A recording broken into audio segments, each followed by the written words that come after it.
An appellate lawyer, attorney, right from here in Buffalo.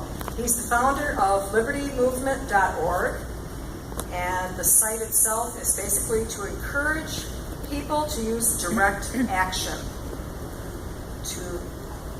tactics to advance liberty. And that's what we're all about today in America, liberty and freedom. That's what we're looking to do, reclaim our lost freedoms. So with that, Jim, would you like to come up? And he's also written several books.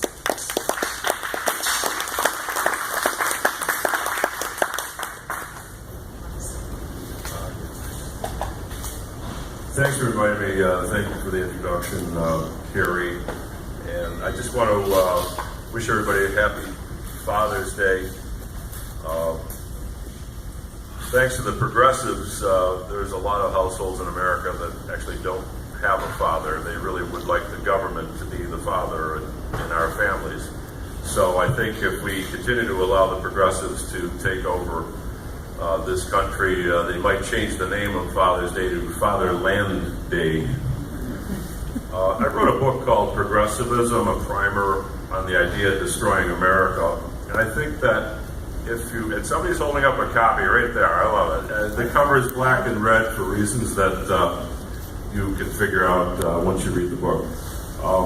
I think the book is very useful for understanding the reaction of progressives to mass shootings. And we just had a tragic episode the other day.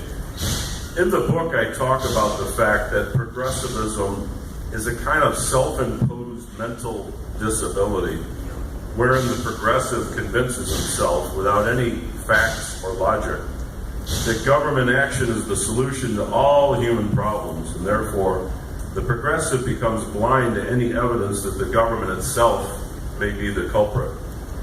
Also, keep in mind that in order to distract attention away from prior progressive government failures, the progressive instinctively resorts to a set of predetermined non-governmental scapegoats to be blamed for any new problems that come along.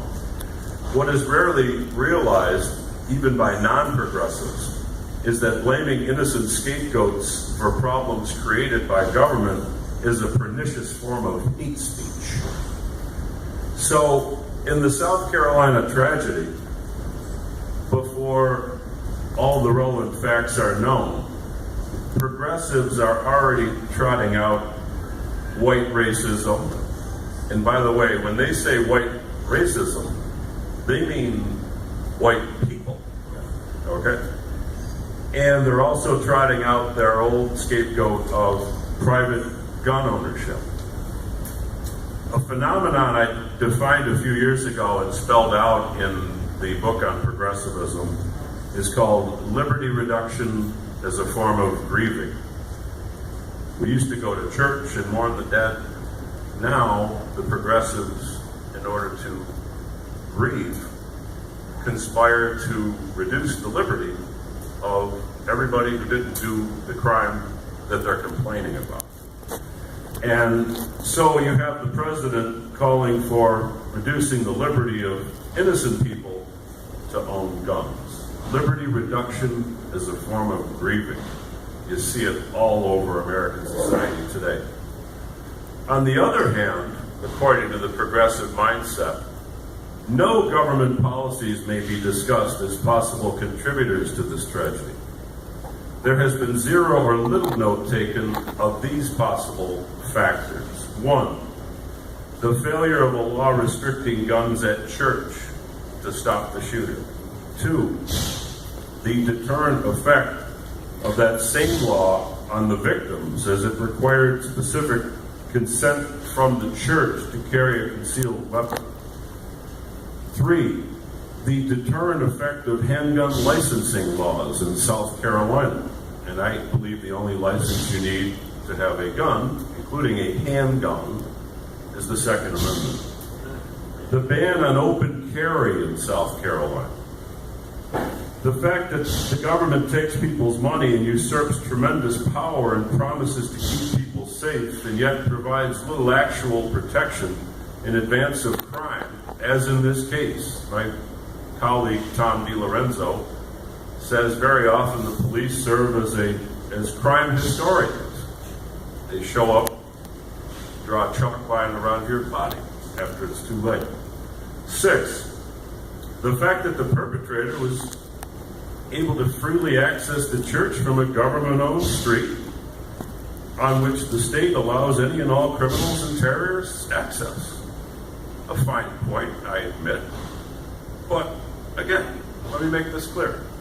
The government in the United States guarantees the right of the most dangerous criminals and terrorists to come right up to your doorstep on their public road. Walter Block, the great Austrian economist who wrote a book on this subject, I think will appreciate that point. 7, whether the shooter was under the influence of state-approved psychotropic drugs prescribed by state-licensed professionals. 8, the fact that the shooter was, after years of, quote, preparation for life at government school, unemployed and aimless. 9, the fact that the shooter attended government school for many years and thus the state itself helped shape his mindset, his character, his values, and subjected him to a pro-drug culture rampant in government schools. And I'm certain that my friend Judge Form over the years saw a lot of drug cases arising out of some of the local schools in Buffalo. 10, finally, the fact that progressives promised us in the 1960s, when I was just a kid, but watching very closely the developments in the civil rights movement, that if their various policies and programs to improve race relations and improve the social and economic welfare of African Americans were followed, that enormous progress would be made. But in 2015, it is obvious that they have failed, and that under progressivism, race relations are getting worse. And large segments of the black community are stagnating, are declining, or are in despair. The self-imposed mental disability of progressivism is very destructive.